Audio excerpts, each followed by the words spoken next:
Hey, what's up, YouTube? Xcheck2345 here, bringing you a deck profile of my Ancient Fairies. I said I wasn't going to profile the deck until it was unproxied, but it's going to be a while before it's unproxied until the tins come out. So I'll show you real quick. It's two Krishas. Obviously, you got to play two. I'm not going to shell out $60 each on them. I'm just going to spend $5 each on them when they come out in the tins. Really easy to drop. If you don't know what it does, go look it up. Archlord Krisha. It's a really good card. You also play three Hyperions. I consider this to be your main boss monster of the deck, and Krisha to be your secondary boss monster, because Hyperion is so easy to bring out. Remove an agent from your hand, field, or grave to special summon him. You can remove a light in your grave to pop a card on the field. You do it once per turn unless you have Sanctuary, then you can do it twice per turn, but I don't play Sanctuary. But just really good. Gets over Stardust because it's got 27 attack. It's just all around a really good card. Some people are playing two. I don't get it at all. I've seen like three deck profiles where they're only playing two Hyperions, and I was like, wait, what? This is stupid. Um, you play three Agent of Mystery Earth. This card's so good, guys. It's just a Stratos. It's a Stratos that you can play three of, and it's really good. It's also a tuner. It's only got 1,000 attack, which isn't that good, but there are ways to protect it. I mean, you obviously play Honest because you're playing all lights in your deck, so but it's really good. It searches out your double Jupiter. Some decks are only playing like one Jupiter. I'm playing two for a couple reasons. One, it starts out as a pretty good beater, and then it becomes an even better beater. It's because you can remove an agent from your graveyard to make him to make any light fairy on your field gain 800 attack.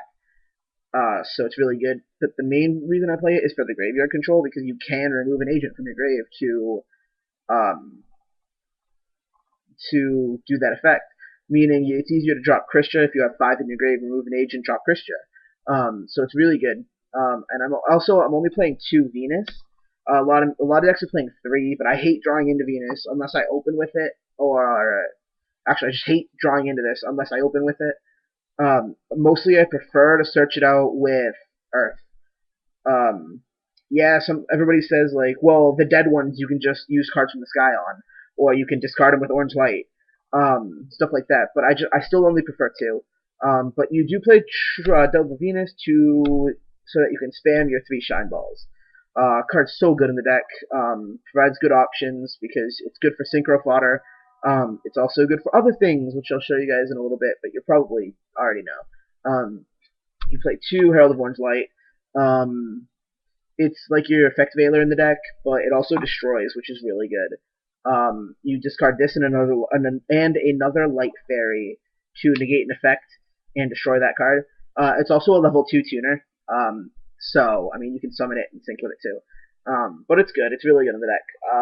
Honest, because all of these are light fairies. Everything in this deck is a light fairy except for these two. So why wouldn't you play Honest? Next, these two. Two Genex Allied Birdman. So good in this deck. He's probably one of my like top three cards in this entire deck. I think like Christian Hyperion in this. No, probably like this is probably like my fourth, no, my fifth, because Christian Hyperion, Venus, Shine Ball, this. No, this then Shine Ball. It doesn't really matter, actually, does it? I'm rambling. But basically, if you have this and Venus, you can make any level synchro. If you have this in your hand and Venus on the field, you can make any synchro you want because you summon Venus, spam Shine Balls, return one Shine Ball, resummon that Shine Ball. You can make any level now. You can make 9, you can make 8, you can make 7, you can make 6, and you can make 5.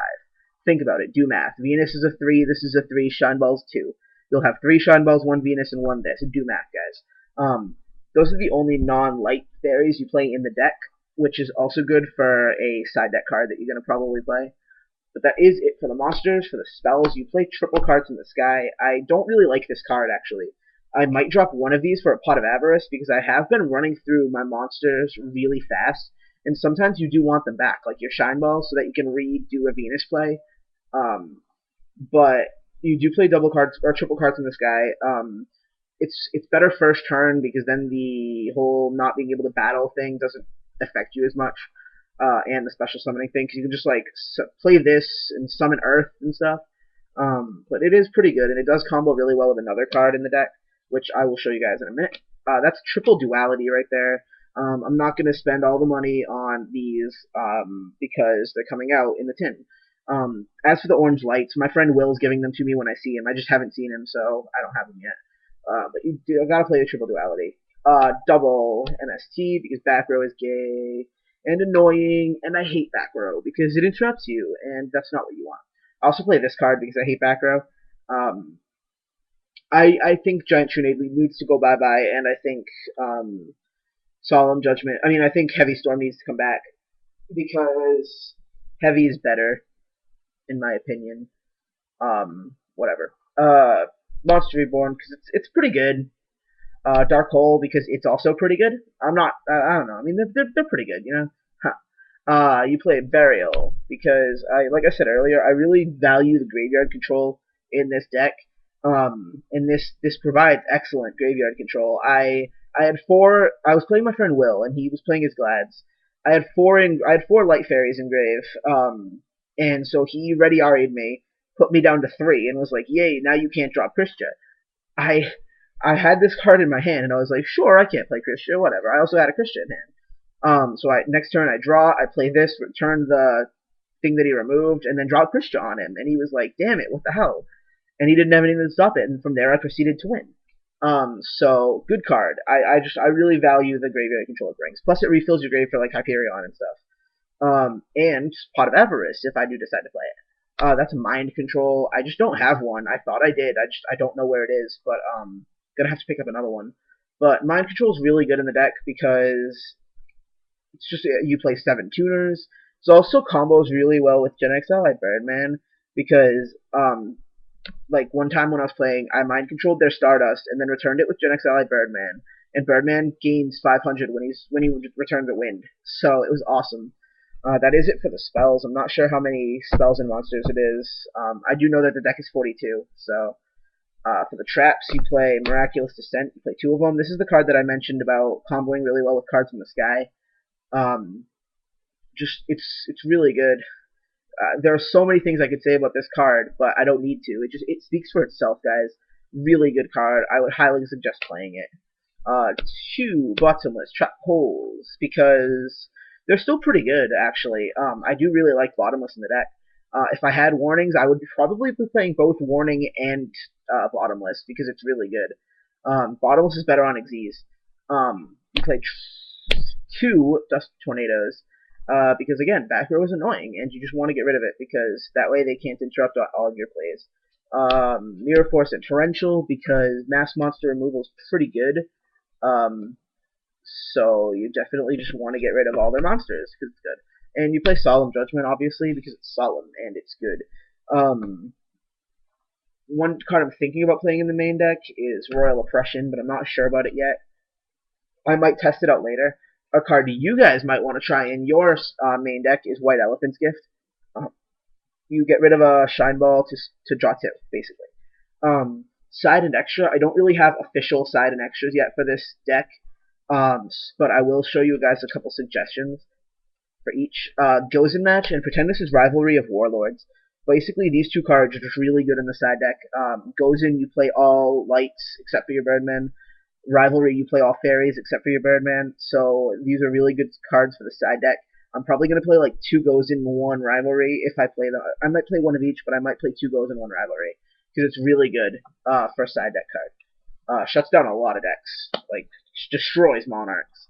For your extra deck, you guys basically just want a good variety. For your 5s, I'm gonna play Android and Catastor. I don't have Librarian, so, but yeah, those him and Catastor would be good for 5s. For 6s, Brio, obviously, you're gonna want to play like a Gaia Knight, and I'm actually gonna play an Iron Chain in mine as well. I think because you can. Yeah. I wasn't sure if it was Dragon or anything like that. Yeah, so Iron Chain as well because you need level 6s, so this provides good options. For 7s, definitely Black Rose. I mean, why not? You're also going to want to play Archfiend because it's just a really big beater, and then this thing, so good in the deck. Agent Sacred Wyvern. If your life points are higher than your opponent's, this gains attack equal to the difference. I mean, it's really good. The most important card in your extra deck, there are two of them, Gahhh Gantetsu. It sounds really weird, but this card provides so much consistency to the main deck, and that sounds odd, but let me explain. Um, Before, with Venus, all you could do was Venus, Shine Ball Spam, and then Synchro with it. And if you didn't have a tuner, you couldn't do that. But with Gahhh Gantetsu, it provides really good options for the Venus play. Because you can Synchro if you have the tuner, if you don't, you can still play it. Make Gahhh Gantetsu, Venus becomes a 2000 beater, and you get a 22 wall. So I really like it in this deck. And this thing, as long as it has Xyz materials, you can remove an Xyz material so it can't be destroyed. So if you have this, actually it can't even be bottomless, but technically if it could be bottomless, they can bottomless, you can just remove an Xyz material to stop that. So this is really good in the deck, guys. I would highly suggest playing these in the side, or in the extra, because it provides so many options. So that is the main deck, guys. It is 42 cards, like I said. Please, thumbs up, like this video, comment this video. I don't care what you guys comment. Tell me if you like the deck, tell me if you don't like the deck, tell me any fixes you would make to the deck, stuff like that. And please, guys, subscribe, because I really like it. I enjoy making these videos for you guys, and I want to know that you guys enjoy watching them. So that's it. Extract 2, 3, 4, 5, and I'm out.